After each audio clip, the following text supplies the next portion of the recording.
సర్దార్ 2 గురించి మాట్లాడుకున్నాం. అనుకోకుండా ఆ సినిమా షూటింగ్లో ఇలా జరగటం ఎవరు తట్టుకోలేకపోతున్నారు. ఊహించని ఈ విషయాన్ని గురించి అందరూ వారి వారి సానుభూతిని తెలియజేస్తూ ప్రస్తావిస్తూ ఉన్నటువంటి సందర్భం. మరి ఈ సర్దార్ 2లో ఆ వ్యక్తికి అంత అన్యాయం జరిగిన తర్వాత నిర్మాణ సంస్థ వారు ఏ విధంగా స్పందించారో తెలుసుకుందాం. మొబైల్ మసాలా వారి ఫిల్మ్ నగర్ కబుర్లలోకి వెళ్ళిపోతూ మనం మాట్లాడుకోవాల్సింది స్టంట్ మ్యాన్ గారి గురించి. తమిళ సినిమా సర్దార్ 2 సెట్స్ లో స్టంట్ మ్యాన్ ఏడుమలై మృతి చెందారు. ఈ ఘటనపై నిర్మాణ సంస్థ వారు ప్రిన్స్ ఎంటర్టైన్మెంట్ వారు స్పందించడం జరిగింది. ఆ కుటుంబానికి సానుభూతులు తెలియజేస్తూ సోషల్ మీడియాలో పోస్ట్ పెట్టారు. మా సర్దార్ 2 సినిమాకి పనిచేసినటువంటి స్టంట్ యూనియన్ సభ్యుడు ఏడుమలై మరణించారు అని చెప్పి తెలియజేస్తున్నందుకు చింతిస్తున్నాం. మంగళవారం సాయంత్రం ఫైట్ సీక్వెన్స్ చిత్రీకరించాం.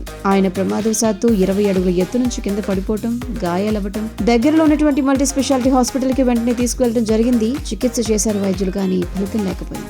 మంగళవారం రాత్రి 11:30 ఆయన తుది శ్వాస విడిచారు. ఈ కష్టకాలంలో ఏడుమలై కుటుంబానికి మేము అండగా ఉంటామని చెప్పి నిర్మాణ సంస్థ వారు చెప్పడం జరిగింది. కార్తీ హీరోగా తెరకెక్కుతున్నటువంటి సినిమా సర్దార్ 2. పిఎస్ మిత్రుని దర్శకులు, పిఎస్ లక్ష్మణ్ కుమార్ గారు నిర్మాత. గతంలో ఇదే కాంబినేషన్ లో వచ్చినటువంటి సర్దార్ కు సీక్వెల్ గా రూపొందించబడుతున్నటువంటి సినిమా షూటింగ్ టైంలో ఇలాంటి సంఘటన చోటు చేసుకోవడం చాలా బాధాకరం.